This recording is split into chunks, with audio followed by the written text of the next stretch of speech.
Hello guys, അപ്പോൾ നമ്മൾ ചാപ്റ്ററിലേക്ക് കടക്കാൻ വേണ്ടി പോവുകയാണ്. ഡാറ്റ സ്ട്രക്ചറിൻ്റെ ഫസ്റ്റ് വീഡിയോ ആണ് ഇത് കേട്ടോ. അപ്പോൾ നമ്മുടെ കഴിഞ്ഞ വീഡിയോ എന്ന് പറയുന്നത് ഡാറ്റ സ്ട്രക്ചറിൻ്റെ സിലബസ് നമ്മൾ പറയലായിരുന്നു. ഓക്കെ, അത് കാണാത്തവർ ആദ്യം കണ്ട് സിലബസ് കൃത്യമായിട്ട് മനസ്സിലാക്കി വെച്ചോളൂ. ഇനി നമ്മുടെ ഷാഫി അക്കാദമിയുടെ ഓരോ വീഡിയോസും നന്നായിട്ട് നിങ്ങൾ നോക്കി പഠിക്കുകയാണെങ്കിൽ നിങ്ങൾ ഒരിക്കലും എന്തുണ്ടാവില്ല, നിങ്ങൾക്ക് സപ്ലി കിട്ടില്ല, നല്ല മാർക്ക് നിങ്ങൾക്ക് മേടിക്കാൻ വേണ്ടിയിട്ട് സാധിക്കും. നമ്മുടെ കഴിഞ്ഞ വീഡിയോയിൽ നമ്മൾ പറഞ്ഞു ആദ്യത്തെ മൊഡ്യൂളിൻ്റെ പേരെന്തായിരുന്നു അറിയോ? Introduction to data structure and basic algorithms എന്നായിരുന്നു ആദ്യത്തെ നമ്മുടെ മൊഡ്യൂളിൻ്റെ പേര്. അപ്പോൾ നമ്മൾ ഓരോന്നും നമ്മൾ എന്ത് ചെയ്യണം, ആഴത്തിലേക്ക് ഇറങ്ങി പഠിക്കണം. അതായത് മുഴുവനായിട്ട് ആഴത്തിലേക്ക് ഇറങ്ങി പഠിക്കണം എന്നല്ല കേട്ടോ ഞാൻ പറയുന്നത്. അത്യാവശ്യം നിങ്ങൾ സപ്ലി അടിക്കാതിരിക്കണമെങ്കിൽ എന്ത് വേണം അറിയോ, നിങ്ങൾ ഓരോന്നും എന്താണ് എന്നൊന്ന് മനസ്സിലാക്കിയിട്ട് പോകണം, അത്രയേ ഉള്ളൂ. ഓക്കെ, അപ്പോൾ നമുക്ക് നോക്കാം. ഇൻട്രൊഡക്ഷൻ ടു ഡാറ്റ സ്ട്രക്ചറാണ് നമ്മൾ ഈ വീഡിയോയിൽ നോക്കുന്നത് കേട്ടോ. ഓക്കെ, നമ്മളെല്ലാം ഓരോരോ വീഡിയോസുകളായിട്ട്, അപ്പോൾ നിങ്ങൾക്ക് ലെങ്ത്ത് കുറച്ച് കുറഞ്ഞ് കിട്ടും, വേഗം തന്നെ പഠിച്ചു പോകാൻ വേണ്ടിയിട്ട് സാധിക്കും കേട്ടോ. ഓക്കെ, അപ്പോൾ എന്ത് ചെയ്യുക, നമ്മുടെ അപ്പം കൂടെ നിൽക്കുക, നമ്മുടെ ചാനലൊക്കെ സബ്സ്ക്രൈബ് ചെയ്ത് സപ്പോർട്ട് ചെയ്യട്ടോ. അപ്പോൾ നമുക്കിന്ന് തുടങ്ങാം. നമുക്ക് ആ പറഞ്ഞ കാര്യത്തിൽ നിന്ന് തന്നെ നിങ്ങൾക്ക് എന്ത് മനസ്സിലാവുന്നു? ഇൻട്രൊഡക്ഷൻ ടു ഡാറ്റ സ്ട്രക്ചർ അത് പറഞ്ഞാൽ തന്നെ നമുക്ക് ആ ഒരു പറഞ്ഞ വാചകത്തിൽ നിന്ന് എന്ത് മനസ്സിലാവുന്നു? ഡാറ്റ സ്ട്രക്ചറിൻ്റെ ഇൻട്രൊഡക്ഷനാണ് പറയുന്നത് എന്ന് മനസ്സിലായി അല്ലേ?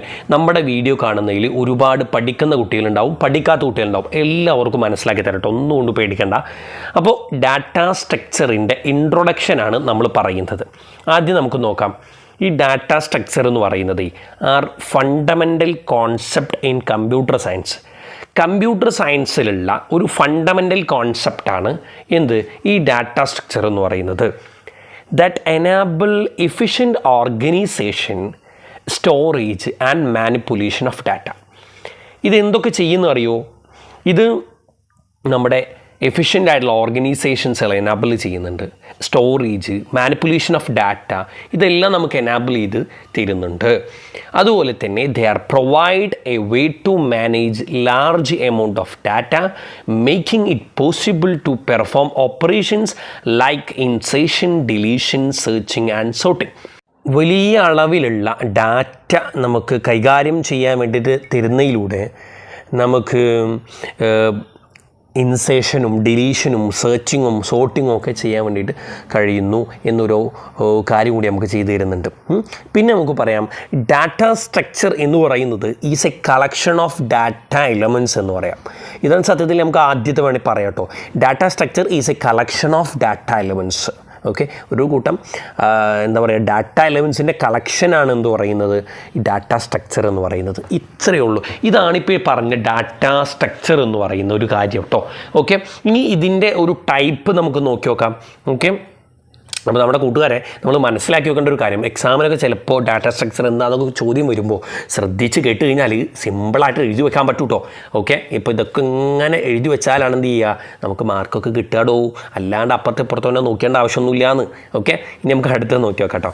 ഇനി നമുക്ക് ടൈപ്സ്, ഡാറ്റ സ്ട്രക്ചറിൻ്റെ ടൈപ്പുകൾ ഏതൊക്കെ അറിയോ? കോമൺ ഡാറ്റ സ്ട്രക്ചറിലെ ടൈപ്പുകൾ എന്ന് പറയുന്നത് array, linked list, stacks, queues, അതുപോലെ തന്നെ ട്രീസ്, ഗ്രാഫ്സ്, ഇതൊക്കെ 6ഓളം ടൈപ്പുകൾ നമുക്ക് പറയാൻ വേണ്ടിയിട്ട് കഴിയും. ഇനി ഇതെല്ലാം ഓരോന്ന് എന്തൊക്കെയാണ് എന്നുള്ള കാര്യമൊക്കെ നമ്മൾ വരുന്ന വീഡിയോകളൊക്കെ പറയും കേട്ടോ, ഒന്നുകൊണ്ട് പേടിക്കണ്ട, നമുക്ക് സെറ്റാക്കാം. ഓക്കെ, ഇനി നമുക്ക് നോക്കാം ഡാറ്റ സ്ട്രക്ചറിൻ്റെ പർപ്പസ് എന്താണെന്ന് നോക്കാം. നമ്മൾ ഉഷാറായിട്ട് ഇരിക്കട്ടോ, നമുക്ക് സെറ്റാക്കി തരാം, പേടിക്കണ്ട. ഓക്കെ, പർപ്പസ് എന്താ നോക്കാം.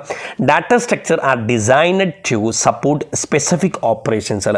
ഓക്കെ, സ്പെസിഫിക് ആയിട്ടുള്ള ഓപ്പറേഷൻസുകളൊക്കെ നമുക്ക് എന്ത് ചെയ്യുന്നുണ്ട്, ഡിസൈൻ ചെയ്യാൻ വേണ്ടിയിട്ട് ഇത് സപ്പോർട്ട് ചെയ്യുന്നുണ്ട് എന്ന് പറയാം. ഇതുപോലെ such as searching, inserting, deletion and sorting data, ഇതൊക്കെ പോലെ കേട്ടോ. ഇനി ഡാറ്റ സ്ട്രക്ചറിൻ്റെ ഇമ്പോർട്ടൻസ് എന്താണെന്ന് നോക്കാം. Data structure are crucial in computer science.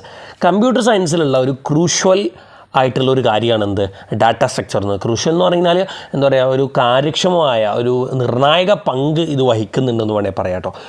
ഇനി കാരണം എന്താ അറിയോ, because they enable efficient data management. Okay, ഇത് എഫിഷ്യൻറ്റ് ഡാറ്റ മാനേജ്മെൻറ്റ് എനാബിൾ ചെയ്യുന്നു എന്നതാണ്. ഇനി which is essential for solving complex problems. മാത്രമല്ല ഇത് കോംപ്ലക്സ് ആയിട്ടുള്ള പ്രോബ്ലംസുകളൊക്കെ നമുക്ക് സോൾവ് ചെയ്ത് തരുന്നു.